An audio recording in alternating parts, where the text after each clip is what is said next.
you. My name is Dominic Green. I am the Director of Programs and Faculty at Inclusive Communities and use he, him, his pronouns. Before we start today, I would like to acknowledge the traditional homelands of the Native and Indigenous people who lived and took care of the land that most of us gather on today. That belong to the Omaha, Ponca, Pawnee, Odo, Missouri, Sante Dakota Sioux, Kansas, Iowa, Cheyenne, and Winnebago people. We honor with gratitude and pay our respects to all Native and Indigenous people.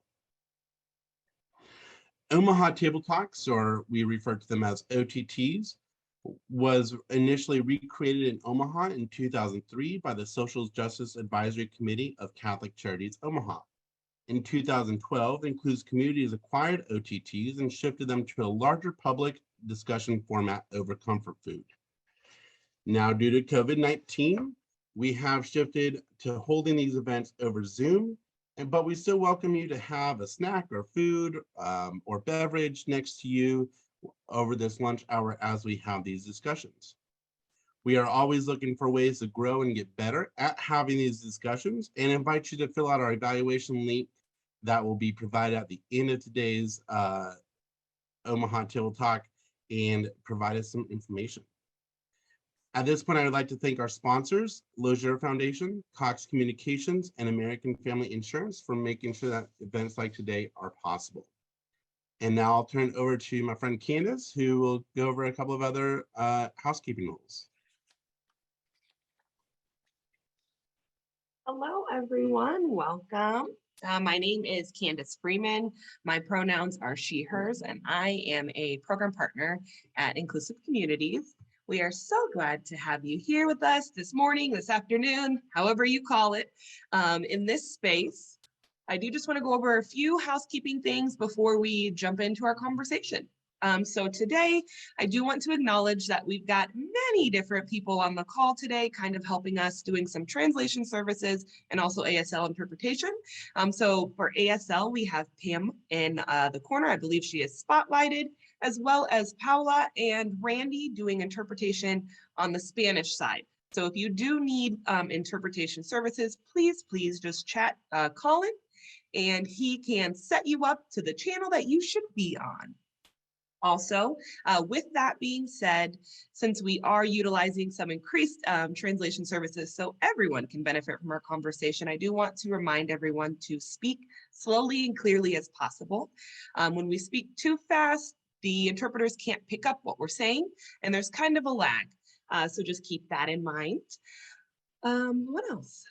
I do want to acknowledge all of our volunteers and facilitators as well that are here in this space to help us kind of lead this conversation. And I believe that's it. Awesome. Thank you, Candace. You're welcome.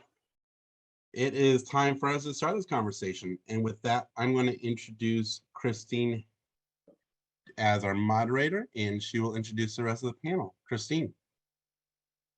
Thank you very much, Dominic, and thank you, Candace, for inviting me today to serve as the moderator for this expert panel.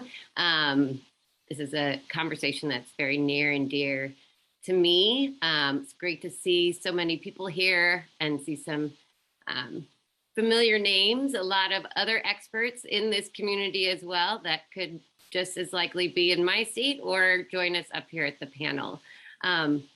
But my name is Christine Henningsen. I am the Associate Director at the University of Nebraska at Lincoln Center on Children, Families, and the Law.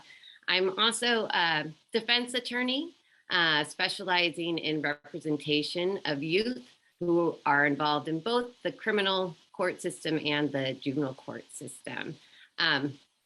And I am so honored to be joined here with our expert panel. So I will just hand it over to them to introduce themselves. So Keenan, if you want to introduce yourself to the group first. Thank you, Ms. Christine. Hello, everybody. My name is Keenan Tomlinson. I am the mentoring coordinator here at Mentor Nebraska. What I do is I oversee and I utilize and I run a program called Youth Initiated Mentoring. We'll get into that a little bit more later in the conversation, but that's a little bit about me right now. Ms. Carey. Thanks, Keenan. Well, my name is Carey Pomykata. I am the executive director for Coalition RX.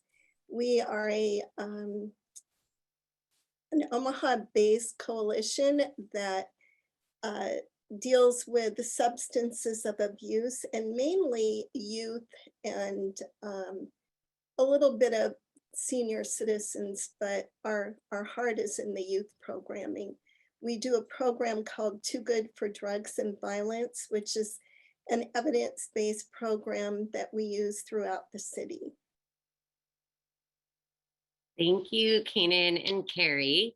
So to start off our conversation about youth justice reform, I first just want to say how glad I am that we are using the word youth instead of juvenile justice reform too. The language that we use when we're talking about these issues is so important. And too many times we say juvenile and it's associated with delinquent, right? That something is wrong with this youth. So I'm just wanted to make that note at the beginning and just jump into our first question of how do you define reform? Why is it important to you? And how would you describe it to the group? So, for me, how I would describe reform, reform to me is the ability to begin a chance to change. It's important to realize, to first believe in change, to believe that the youth can be better, however that kind of looks, and to when we're given the proper love and encouragement. It's important and it matters because youth are our future. I know that's a very, it's very talked about all the time. It's a phrase used all the time, but it's true to me, and I think everybody here that's listening. If we don't believe in the youth, and if we don't really, prop them up when we think that they fail, we fail, in my opinion.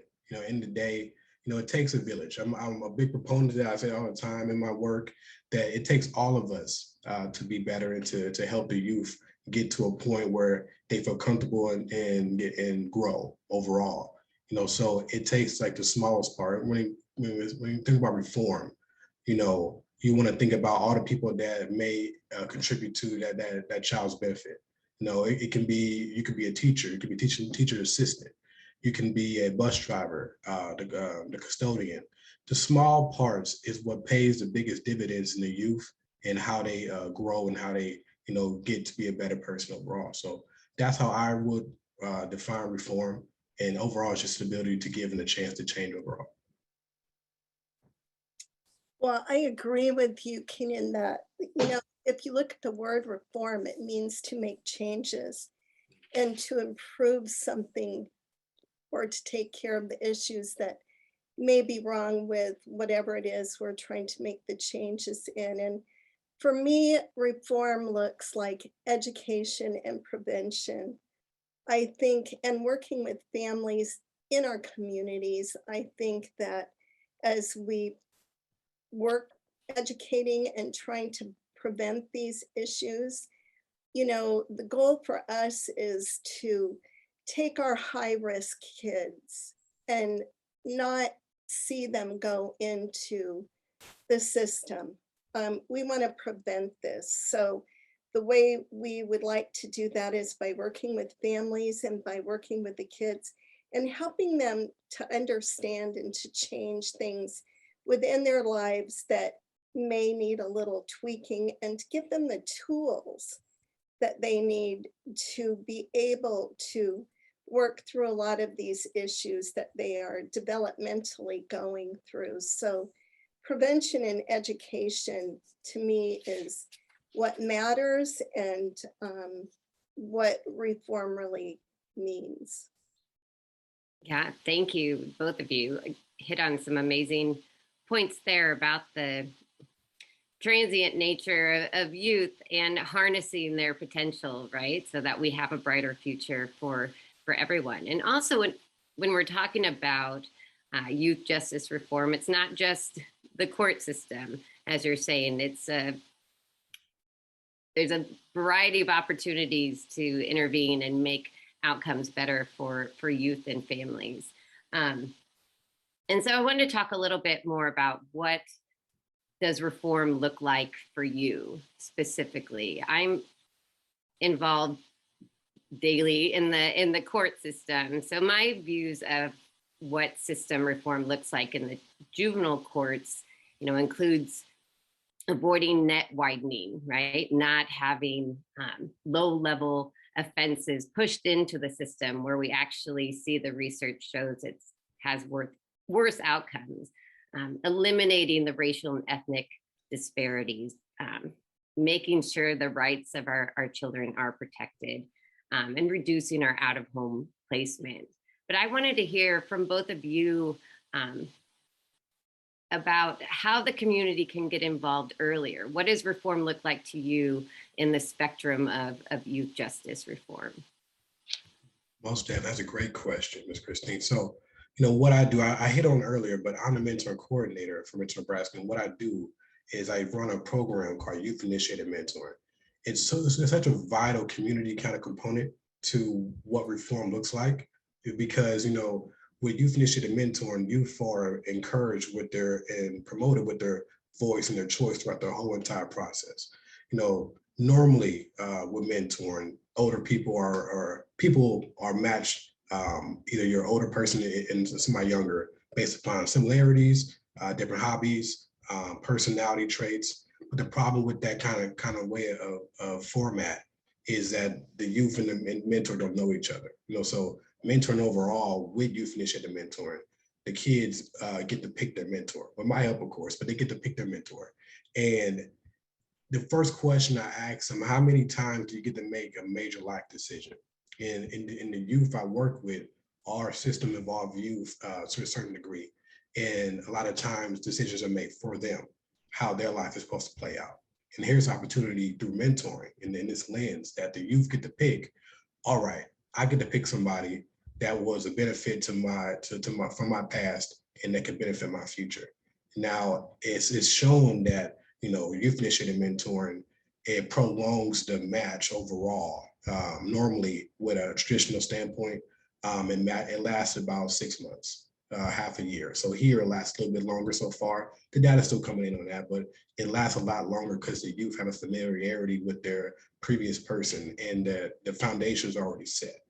So overall, when as far as the community goes, we need individuals that are eager to help, are eager to want to be better or want to better themselves in a way of formatting through mentoring in that lens. Helping somebody that can also help yourself, all encompasses, in my opinion, the community aspect of building that community up better, because you have more people wanting to help each other out. That's the pretty much the vital fabric of humanity, helping each other out, in my opinion. So through mentoring in that lens, I think that the youth benefit from that the most. And when we talk about regards to reform.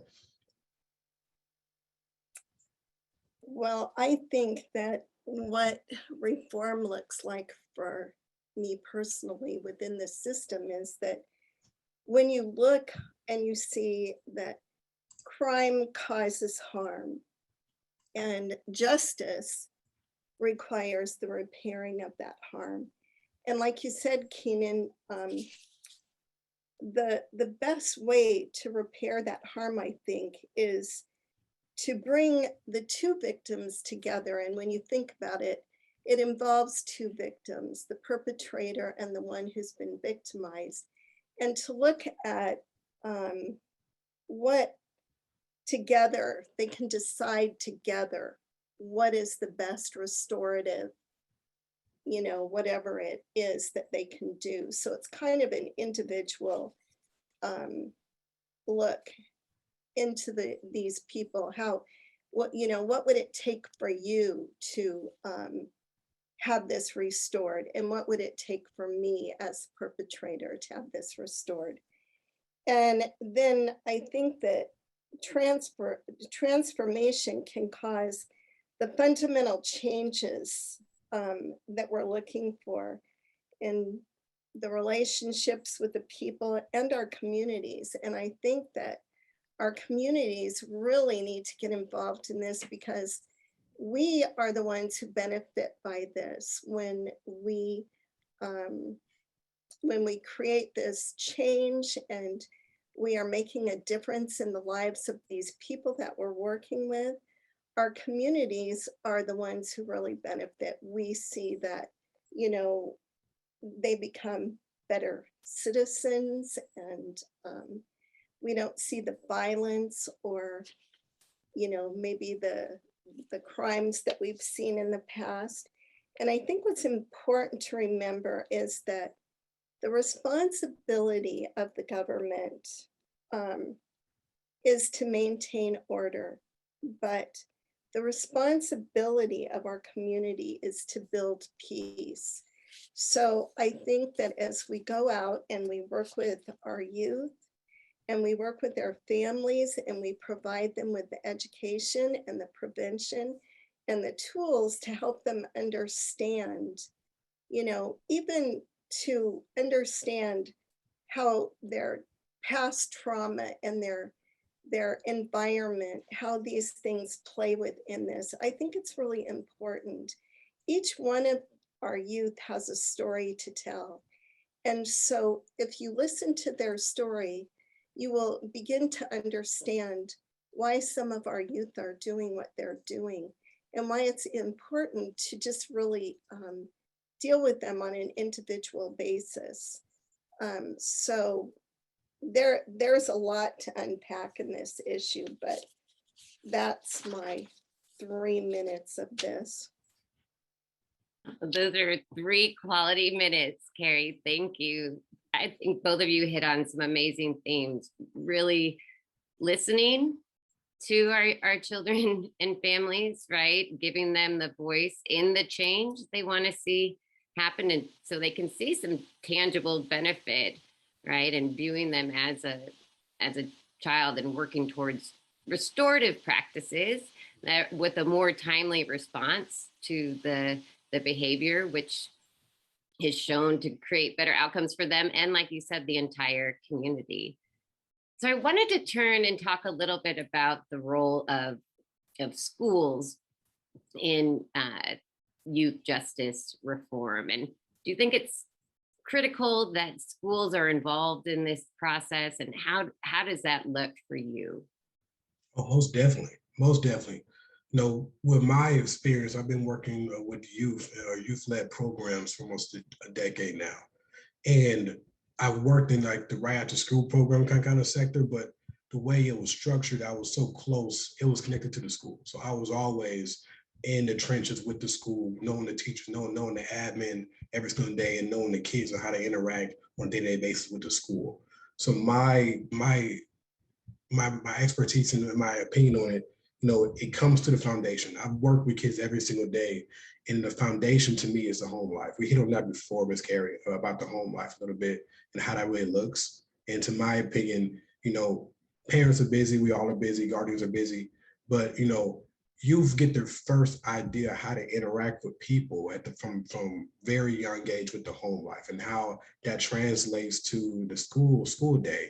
It pays dividends on how that looks. You know, so for example, if a child only knows how to kick and scream when they don't get their way based upon their home life, no fault at all to the parents. Some things happen, and we all people trying to deal with things all together. I'm not trying to here to bash parents, but you know, if they learn how to handle situations, how to conflict manage the situations, how to kick and scream, yell, argue, and not clearly communicate what their problems are and how to address it, that goes into the school system as well. When there aren't understanding how to solve a problem in class, how to deal with one-on-one scenarios with their classmates and or teachers or administrators. You know, from right there, you know, it goes all the way from there. But I do see a lot of improvement in the school systems when people are there hosting family nights. I used to work at Hartman and at Mountain View, and those principals did a great job of hosting family nights.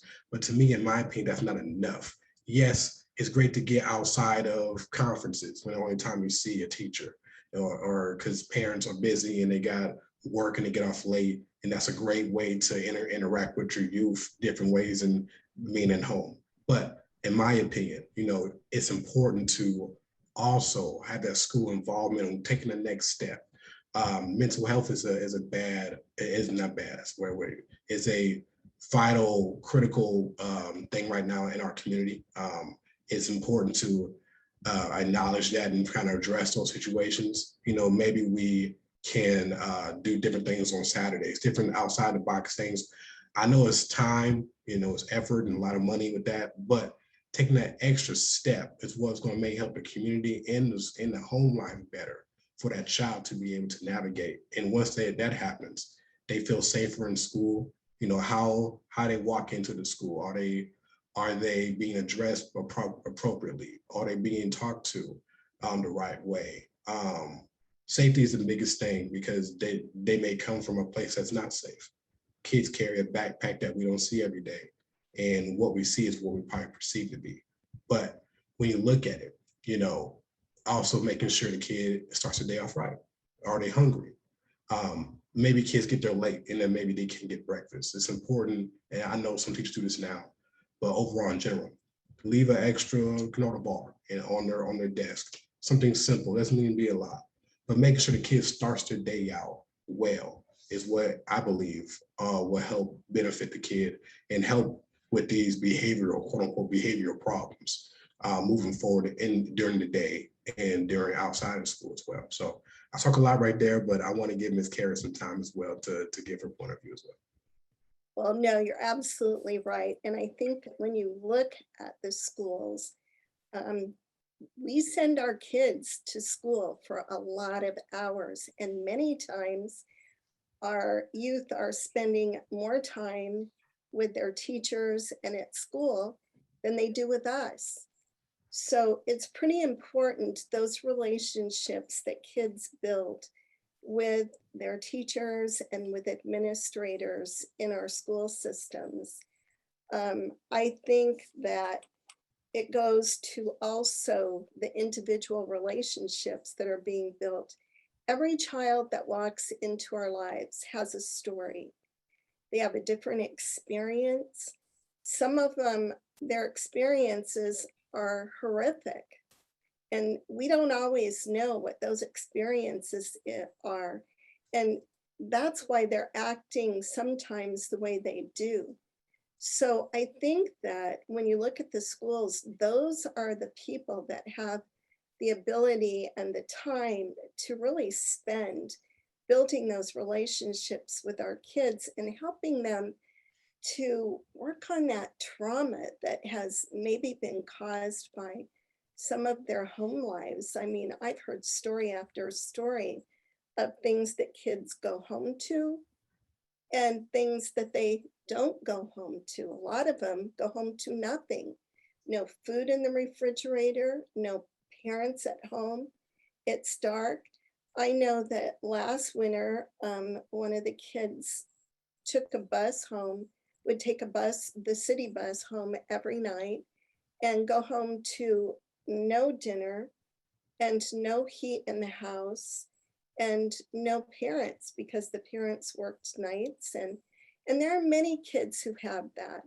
And so being able to, as a school and as the teachers, to build those relationships with our kids and their families, I think is critical to this whole idea of, justice reform and keeping and preventing them from being involved in the system.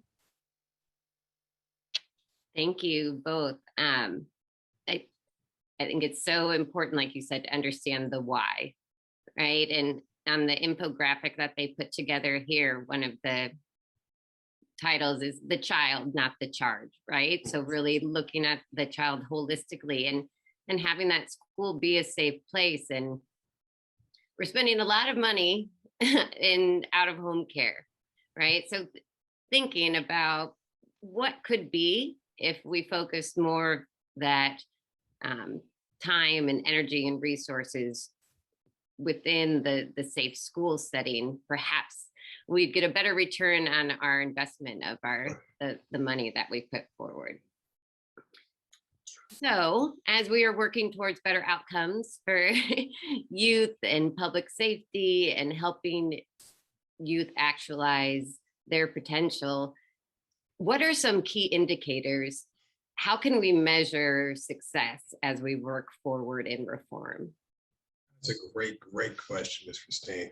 And I thought long and hard about this because in my world right now with mentor, it's hard to measure success, quote unquote. So I look at it and I had to think about it. How I would measure success is the ability for the youth to navigate throughout life. When I say that, it's when you first met that youth from maybe, I don't know, 8th grade, and then you see them graduate high school. That's a time period that's normal. How does that kid or that youth handle life problems? Are they able to articulate when something's wrong from the time you met them and time now? Are they overall, can they address situations? Can they manage conflict well? Are they able to communicate overall when they need something? Is their social capital up? Are they able to network with individuals? Different life skills overall. And I think when we as people define success, adults, it looks like how much money do you have? What kind of car do you drive? How much influence do you have, or power, quote unquote? But all that's fine and dandy. But to me, the core and the foundation of success to me in my head is, are you a good person? Because all those things that I said before with as far as adults and how we look at success, it means nothing to me. Or you can get that kind of stuff, but will you value it if you're not a good person? If you aren't able to help each other or your neighbor, are you able to address situations with somebody that may be going through a hard time? Are you kind? Do you help people who can't help you?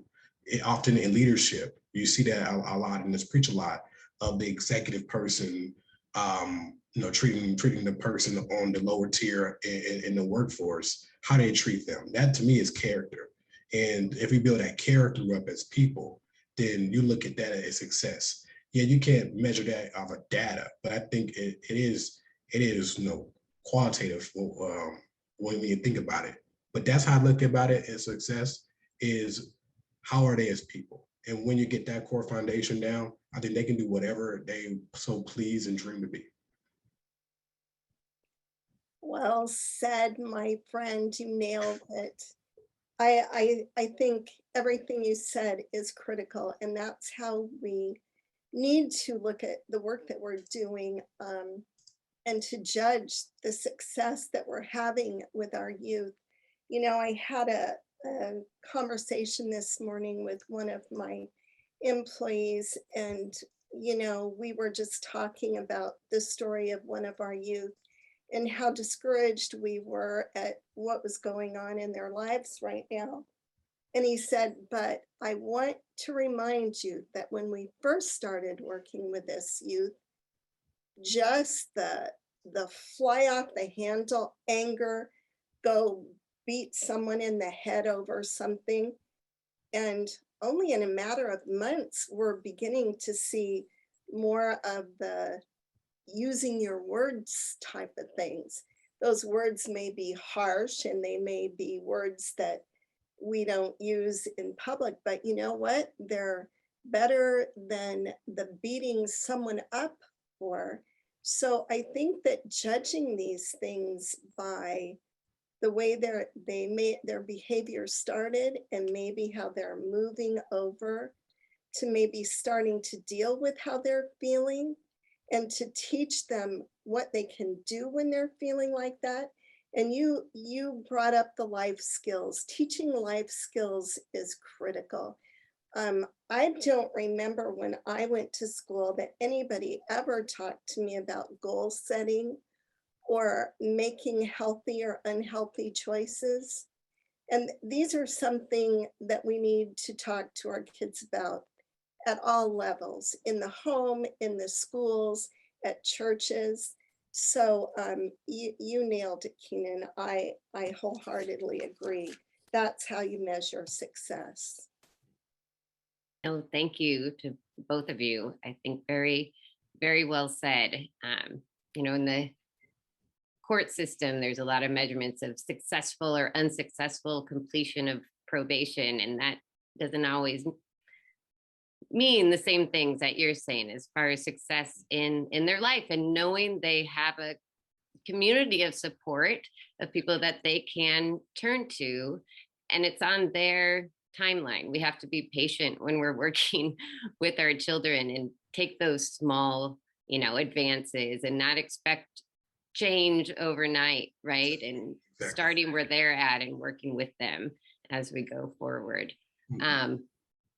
So as we're almost out of time here, but what are some changes you think need to be made within the youth justice system? Some key changes from your perspective.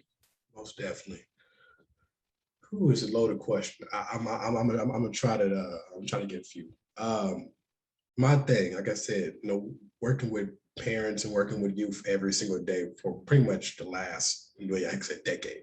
I think it's important to give parents, family members, guardians, and community members the resources to be able to support and further love in the youth appropriately. And how this looks, it could be financial support. It could just be support, period, just from a peer-to-peer aspect of it. It just, when you get the support and you get the resources, that just pays dividends for that kid. No matter what life's stage they are. It could be kindergarten, it could be 8th grade, it could be high school. Whatever you start right there, it still is going to pay a dividend if you invest in our youth. And that looks, to me, that looks like you need a lot of different exposure to different ideas. One thing that I always preach is that exposure is the best friend. And I used to be a mentor for the Black men. And one thing they always say, if you see it, you can be it. And I've carried that with me for a very long time. And that's how I always want to expose the youth with different things. I had a youth that wants to be a skateboarder, but he also is interested in culinary. And something like that, I'm like, okay, let's find resources, maybe at a local school or somebody that I know that maybe is a chef. Okay, let's introduce that, because the idea is there. A lot of kids, when you ask them what they want to be when they grow up, that's a daunting question, especially depends when the age group is. And we as adults don't always know the answer. So when you ask a kid that answer, like, oh, I don't know. A lot of times it's athletics or something. Right now, the TikTok thing. Like, I want to be a TikToker. It's like, okay, that's fine. But like maybe then the core is that they want to entertain. So yeah, you just pick through what the core of what they're trying to get to and expose that in different variations. So I think exposure into new different ideas and new career paths, different outside of what they know, is what's going to pay so much more in the day overall, in my opinion. You're such a good one to follow. Thank you so much for those. But you're absolutely right. And I think that the changes can be, as we build those relationships within our youth and within their families, and getting to know the tools that they need and the resources within our community that we can refer them to or help them with. I think those things are all really important. And I think you're right, the encouragement in their dreams. I mean, I kind of laugh every time you ask a kid these days, what do you want to do? Guess what they say? Oh, I'm going to be in the NBA. Well, you know what? Probably half of the NBA is going to be from Omaha. But, then we say to them, so what are you doing to get to be in the NBA? Are your grades good? Well, no, I don't always go to school. Well, and then teaching them what they need to do to make those dreams come true and to bring those people who have had success with that passion and with those dreams, I think is critical. Because absolutely, if they do the things that they need to do in order to make their dreams come true, they absolutely will. But teaching them how to strategically live their lives by making the choices they need to make, by making the decisions that they need to make, Those things are all critical, and we need to help them to do that. So I think that that's something that we all as a community, you guys probably aren't all old enough, but when I was a kid, our neighborhoods were like the places where if I did something and one of the neighbors found out about it, I was in as much trouble with them as I was with my parents. And if my parents didn't know about it, doggone it, the neighbors were going to tell them. And so I think that caring about our community and our kids in our neighborhoods and taking care of each other is really important. We live in a day now where we're divided by color and race, and you know, those things are not important. Kids are kids, and they all need love, and they all need care, and they all need support. And it is our responsibility as community members to make sure we're providing them that. So, Miss Christine, I have one more thing to add. I'm sorry. Yeah, for One more sure. thing to add. In the school system, I forgot to hit that on too. I think when you talk about prevention, when you think about school, one thing that I think will help so much is how we address conflict management, so or how to resolve conflict. And too often, the school system is quick to either suspend a kid, expel a kid, go to the resource room, they used to call it, go to the room where they can calm down. Yes, that's a great way to maybe get a quick break. But I think, to empower the teachers as well is the classroom management on how to handle, a kid may be having a bad day or maybe having a bad moment. Too quick, we're able to send them out, because what does that do to the psyche of the youth?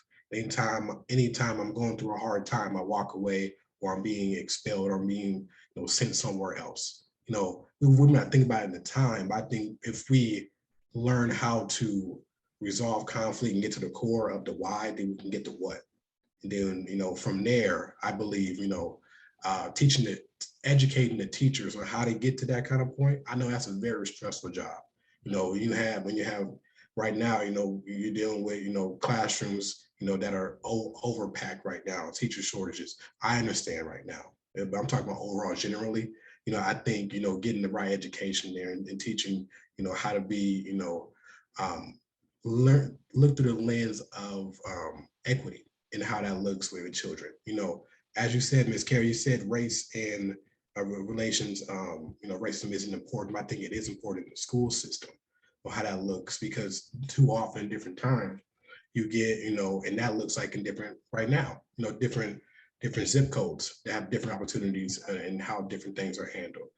How, for example, a few years ago, I'll make it quick, a few years ago, when there were snow days, different districts would already have devices already ready to go, so there isn't a gap in learning. And maybe in the down north districts in our county, we didn't have that until, majority until COVID came.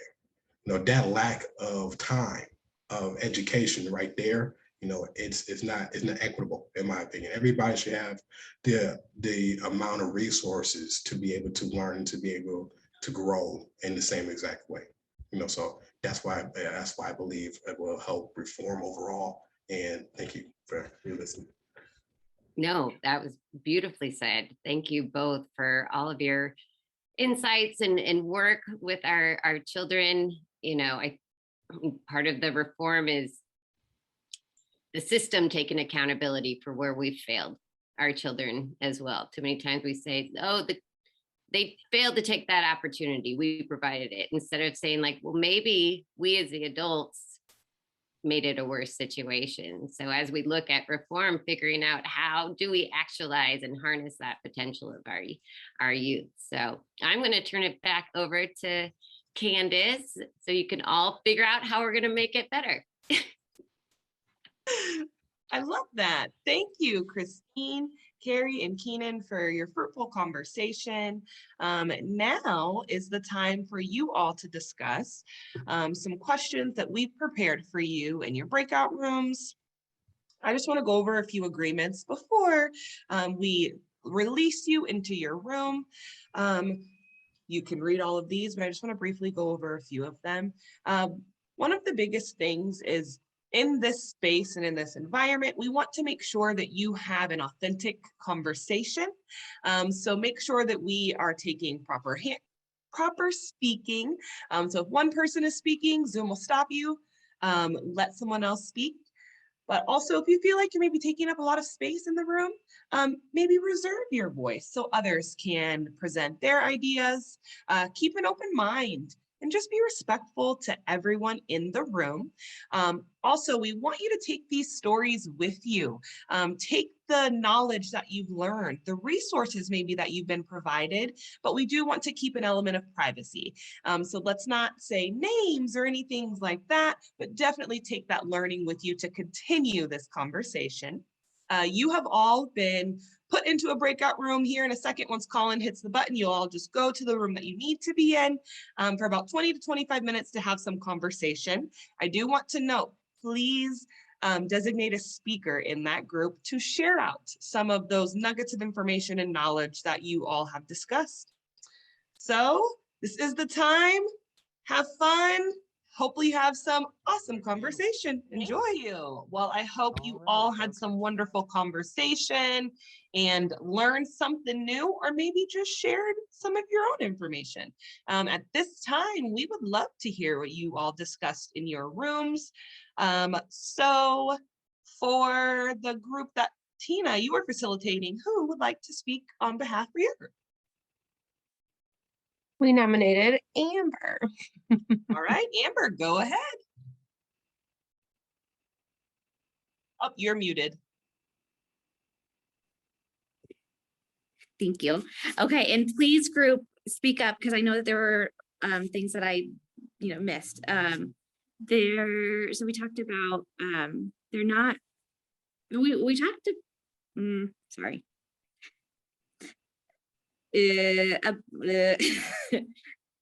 Okay, so some common misconceptions that were discussed were that there's this idea that suddenly parents aren't parenting anymore, and also that there's this super predator idea that, like, if we just put all of these people in jail, that things will be better, or that being tough on crime will fix things, but that neither of those things are true, that we need to be looking at what's going on in the individual's lives, and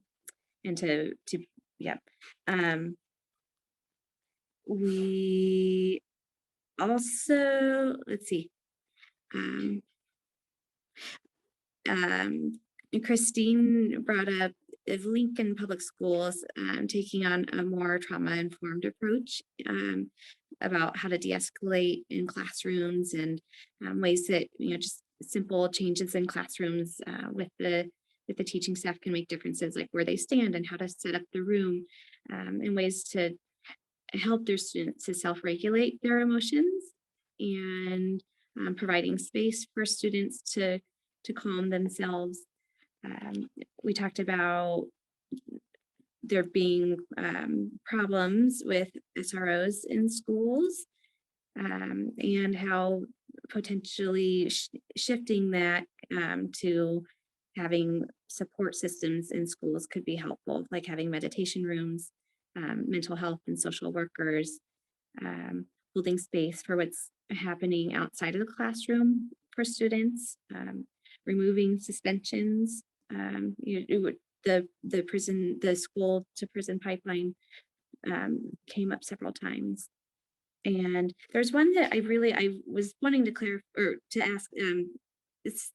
I think Christine said that something was missing on both sides, was missing the point that it was becoming very politicized.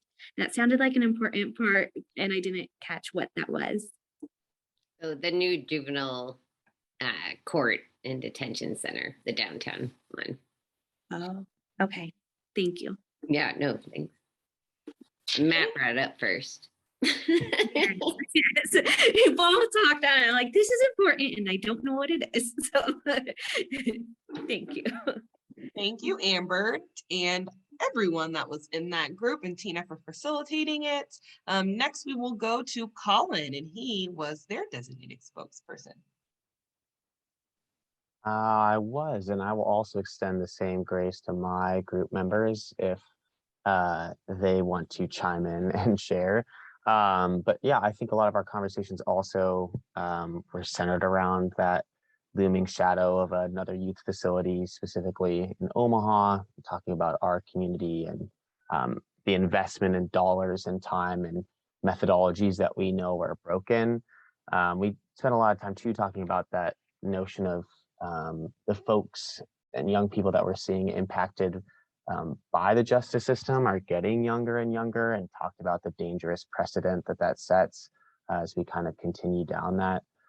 We also talked a lot about restorative justice and figuring out, something that resonated with us is that, when a crime's committed, there's, two victims, the target and the perpetrator, and really trying to figure out how we can broaden our mind in general around like criminality and justice and criminal justice specifically.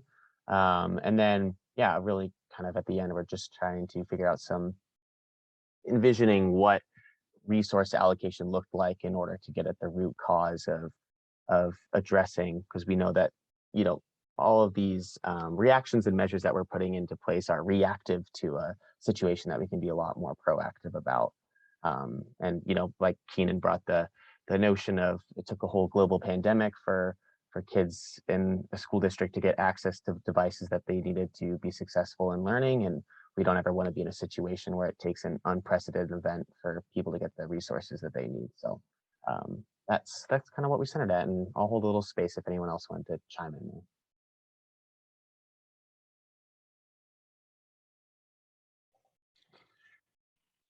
Thank All you. right, I'll go back to you then, Dominic. Dominic, go ahead. Thank you all. So we do have maybe a minute or two here if there is a question from the audience that you want to pose to our panelists. And if so, just feel free to raise your hand or unmute yourself or put it in the chat and we'll read it.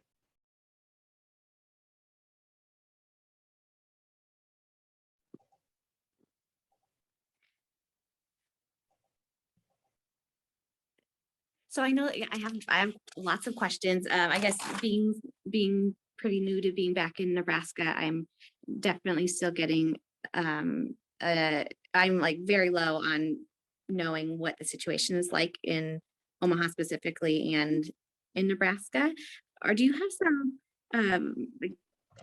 website ideas or ideas of where I can learn more about what some of the issues are that are going on in some of the groups? I've written down groups that people on here are from, but just other things that, yeah, there's something that I'm trying to figure out where to plug myself in Omaha. So I'm without making this too selfish of a question, where do we go from here? Maybe that's a lot. I know one of the places that we get a lot of great information about what's going on in North Omaha is through the Empowerment Network 360. They meet weekly on Zoom, and you kind of get a perspective from law enforcement of what the trends are, what's happening in that part of the city. And then in South Omaha, they have SOVIPD, which is similar to 360, but it's South Omaha. Okay. Thank you. I'd say Voices for Children in Nebraska is a great resource as well. I saw Aubrey Mancuso was on here earlier. I think she's had to step away, but they do a great data book for both child welfare and juvenile justice issues, and have a lot of other resources too. Great. As far as like programs, Obviously, Mentor Nebraska is a great one. And then also U-Turn is a really good one too. They do a lot of work with not only system impacted youth, but just youth in general in North Omaha in the schools as well. Great. Thank you all so much.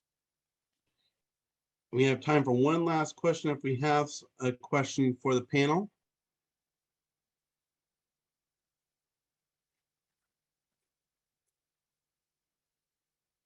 And if not, that is fine. All right, well, with that, then thank you, Christine, Keenan, and Carey for being with us today and taking your time out to talk about this, have this important conversation. What Colin is sharing in the chat is our link to our evaluation page. And then what also I'm sharing on our screen is the evaluation is on that QR code as well on the screen. Also, we have a couple more table talks coming up. So next week we are partnering with our friends at Out Nebraska to do our queer table talk, first queer table talk of the year. And that will be on youth voices growing up queer in Nebraska. And then in November, we'll have our first Native and Indigenous table talk on mental health in Native and Indigenous communities. So hope to have y'all join us on those. You'll see that we varied times. They'll always be on Tuesdays, but the times might shift between the lunch hour or in the evening. And they will be on Zoom until hopefully next year in January, we'll be able to start returning to in person. So more information on how to register for those can be found on our website, Facebook, and or you can just email us and we will send you the information as well. So thank you so much for coming out today and having this conversation, and we'll see you next time.